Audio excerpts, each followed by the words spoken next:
కాదు రాజేంద్ర ప్రసాద్ గారు, మీరు కూడా చిలిపి దొంగతనాలు చెప్పేసి స్టార్ట్ చేసే స్పీచ్ బాగుంటుందని నా ఫీలింగ్.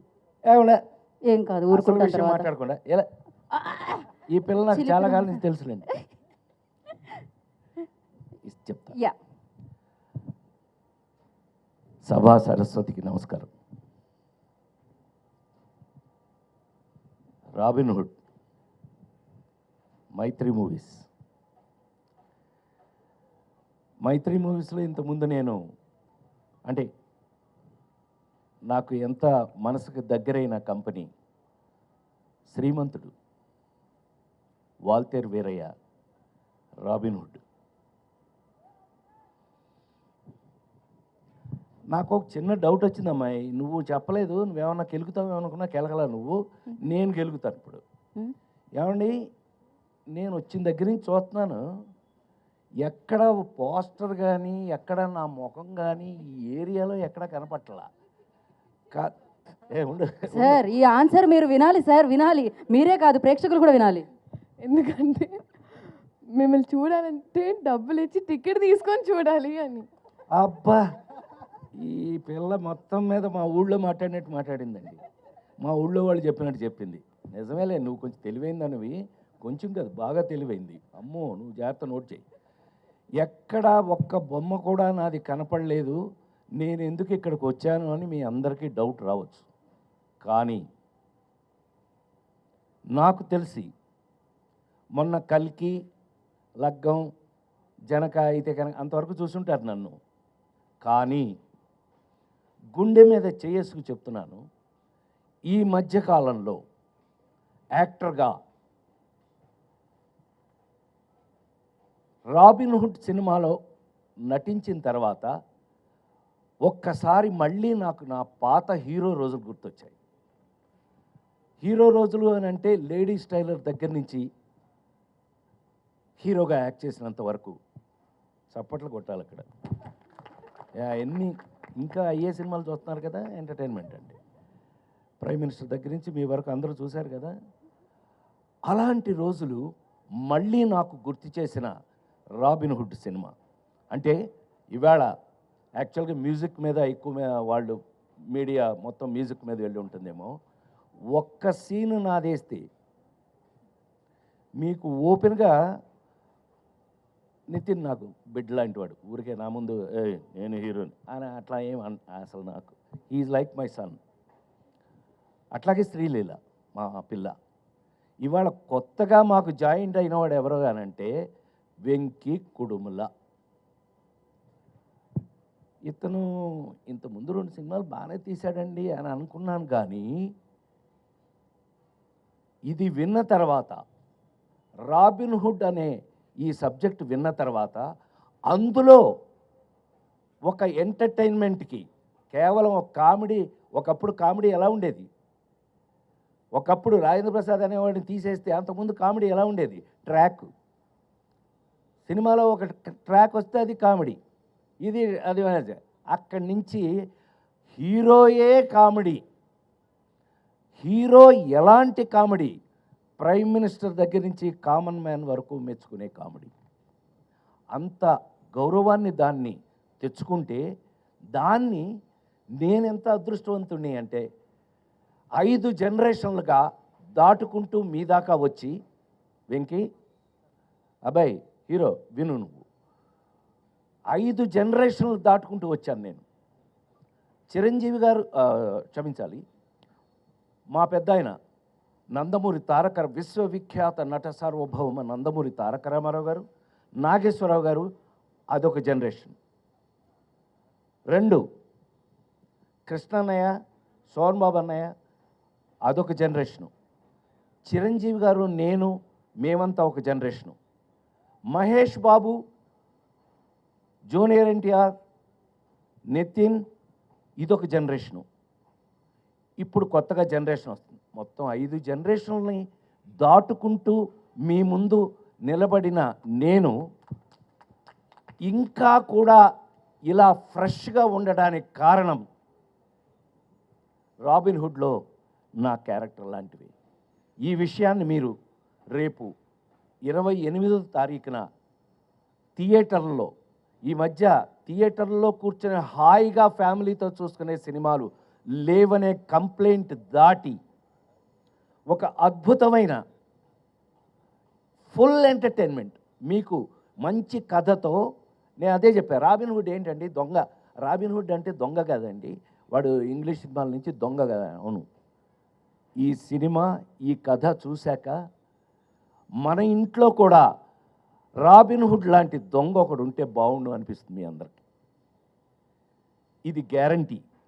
ఇది కేవలం నేను ఒక ఫంక్షన్లో మీ అందరికీ మీ ముందు మాట్లాడడానికి నేను చెప్పట్లేదు. 100% ఒక అద్భుతమైన కథతో ఎంటర్టైన్మెంట్ దాంట్లో మిక్స్ అవుతూ ఈ సినిమా చూసి బయటకు వచ్చేటప్పటికి మా హీరో చెప్పినట్టుగా మేము నలుగురమే గుర్తుంటామండి. లేదంటే సత్యంగా నేను నా పేరు మార్చి వేరే పేరు పెట్టుకుంటాను. అంత కాన్ఫిడెంట్గా, అంత ఎంజాయ్ చేస్తూ, నేను ఆ రోజుల్లో హీరోగా చేసిన రోజులు గుర్తొచ్చినాయి అంటానికి కారణం అది.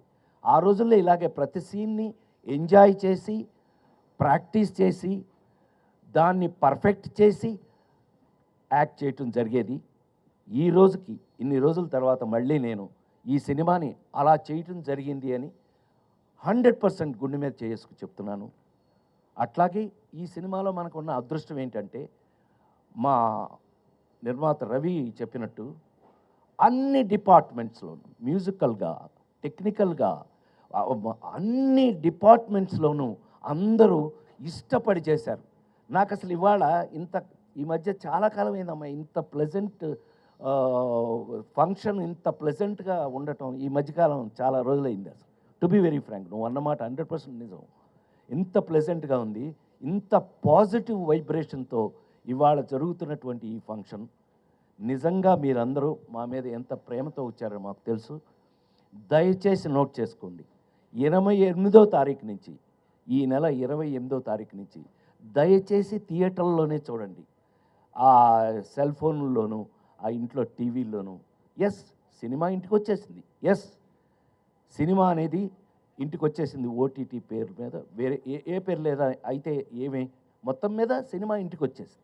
కానీ నిజంగా థియేటర్లో కూర్చుని ఫ్యామిలీతో సహా చూడగలిగినటువంటి ఒక అద్భుతమైన సినిమా మనకు దొరికితే కనుక అంతకు మించిన ఎంటర్టైన్మెంట్ నాకు తెలిసి ప్రపంచంలోనే సినిమా అంటే అద్భుతమైన ఇంట్రెస్ట్ ఉన్నది ఇండియాలో, అందులోనూ మరి ముఖ్యంగా సౌత్ ఇండియాలోనూ, అందులో మరి ముఖ్యంగా తెలుగు వాళ్ళకి సినిమా అంటే ఎంత ఇష్టమో నాకు తెలుసు.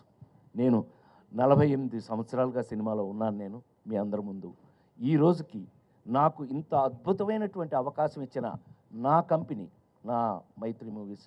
నేను శ్రీమంతుడికి మీకు విషయం తెలుసో లేదో అండి, శ్రీమంతుడి సినిమాకి జనరల్గా ఫ్యాన్స్ అందరూ ఇష్టపడతారు. అంటే నాకున్న అదృష్టం ఏంటంటే Chiranjeevi fans, Balakrishna fans, Nagarjuna fans, Venkatesh, అందరి ఫ్యాన్స్ నా ఫ్యాన్స్. అది నాకున్న అదృష్టం. ఎందుకనంటే అందరికీ కావాల్సింది బేసిక్గా ఎంటర్టైన్మెంట్కి మించిందే ఉందండి. టెన్షన్స్ అన్నీ జీవితంలో మనకు కావాల్సినవి ఉన్నాయి. అందుకని మరొకసారి మీ అందరి ముందు సవినయంగా నేను రాబిన్ హుడ్ సినిమాని 100% మీరు ఫ్యామిలీగా వెళ్ళి 28వ తారీఖు నుంచి థియేటర్లో, అద్భుతమైన థియేటర్లో ఆ ఫీల్ తోటి సినిమా చూడండి. మీకు ఎంజాయ్మెంట్, మీరు హాయిగా అనుకున్న ప్రతి ఐటము ఈ సినిమా లేకపోతే నేను దానికి బాధ్యుణ్ణి అని మరొకసారి మీ అందరి ముందు సవినయంగా మనవి చేస్తూ, నాకు ఇంత అద్భుతమైన అవకాశం ఇచ్చిన నా కంపెనీ, సరే నా మైత్రి మూవీస్ నా సొంత కంపెనీ చెప్పాను కదా శ్రీమంతుడికి, I should thank Venky Kudumula. నువ్వు అంత అద్భుతంగా నన్ను ఇప్పుడు త్రివిక్రమ్ దగ్గర నుంచి, మీ గురువు త్రివిక్రమ్ దగ్గర నుంచి, అనిల్ రావుపూడి దగ్గర నుంచి అందరూ నా మీద ప్రేమతో ఈ జనరేషన్, నేను అన్నానే 5 జనరేషన్లు దాటి వచ్చానని, ఈ జనరేషన్ రచయిత దర్శకులు కూడా నాకు ఇలాంటి పాత్రలు రాయటం నా అదృష్టంగా భావిస్తూ, దీనికి అవకాశం ఇచ్చినటువంటి, మనం ఎప్పుడు అనుకుంటూ ఉంటాం, మీకు బాగా గుర్తుండి ఉంటుంది, ఆ నలుగురు సినిమా అప్పుడు చెప్పాను నేను, నాకంటే నాకు వచ్చిన అవకాశం గొప్పది అని. సో ఇలాంటి అద్భుతమైన అవకాశం దొరికినందుకు మేము నిజంగానే అంటే ఇవాళ ఎంటర్టైన్మెంట్లో ఛాలెంజ్ చేసి చెప్పడం కొంచెం కష్టంగానే ఉంది. ఎందుకంటే కామెడీ షేప్ కొంత మారుతూ వెళ్తుంది, కొంత బూతు ఆ టైప్లో వెళ్ళిపోతుంది. అలాంటి స్టేజ్లో మళ్ళీ మా హీరో చెప్పినట్టు ఒక ఒక అద్భుతమైన ఆర్గానిక్ కామెడీ అన్నాడు. అద్భుతమైన మాట అన్నావు, ఇది నేను ఎప్పుడు గుర్తుపెట్టుకుంటా. అద్భుతం, ఆర్గానిక్.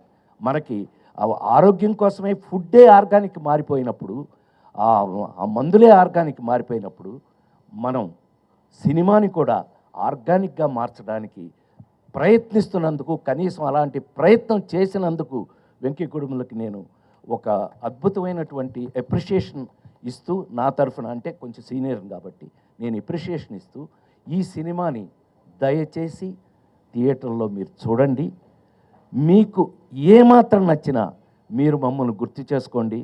అదే ఈ జన్మకి నాకు చాలు అని మరొకసారి మనవి చేస్తూ, ఈ అవకాశానికి మరొకసారి కృతజ్ఞతలు తెలియజేస్తూ, మీడియా వాళ్ళందరికీ నమస్కారం. Thank you. Thank you sir, thank you so much.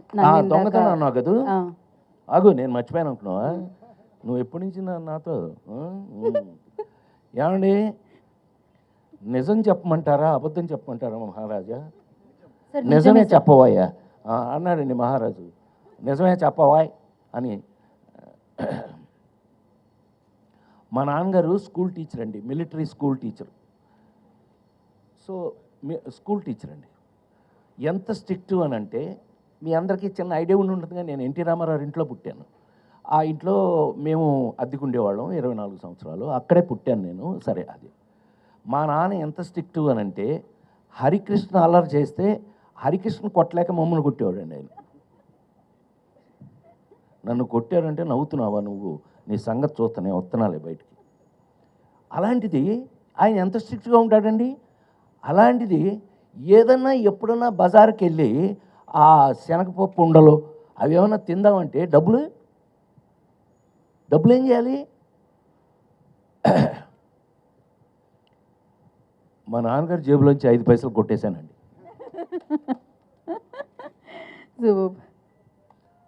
Let us frankly agree. ఈ విషయం ఇంతవరకు బహుశా తెలిసే అవకాశం లేదు. సో చిన్నప్పుడు అలాంటివి అసలు వీటికంటే మరి ముఖ్యంగా ఏంటంటే, మా ఇంట్లో 4 బ్రదర్స్ 2 సిస్టర్స్ అయితే అందరిలోనూ మా నాన్నగారి దగ్గర ఎక్కువ దెబ్బలు తింది నేనే. కారణం ఏంటంటే, పక్కింట్లోంచి జామ చెట్టు ఎలా కనపడుతుండేదండి, దానికి గుత్తులుగా కాయలు ఉండేవి, అద్భుతంగా పండేవి. ఎవడు ఊరుకుంటాడంటే చూస్తూ మనం పైకెక్కి మా నాన్న లేదు స్కూల్ నుంచి వచ్చేటప్పుడు చాలా టైం అవుతుంది, కరెక్ట్గా మనం చెట్టు పైకెక్కి కరెక్ట్గా కాయలు కోసేటప్పుడు ఆ ఇంటి ఓనర్ ఒక ఆవిడ, పాపం మొగుడు లేడు ఎవరు లేరు, ఆవిడ ఒక్కతే ఉండేది. ఆవిడ వచ్చి కింద కర్రచ్చుకుని ఉంచునేది. మా నాన్న వచ్చేదాకా నుంచుని మా నాన్నగారు రాగానే చూడండి మీ వాడని చెప్పేది. ఈయన పైకి చూసి పొయ్యిలో పెడతారు పేళ్ళు, ఐడియా ఉంది కదా, ఆ పేడు ఇరిగేదాకా కొట్టేవాడు మా నాన్న. సో ఇలా చాలా దొంగతనాలు దెబ్బలు. కానీ నేను గోపాలకృష్ణ లాంటి వాడిని దొంగతనం చేసే పైకి వచ్చాను. Thank you. For more videos like this, subscribe Big TV channel.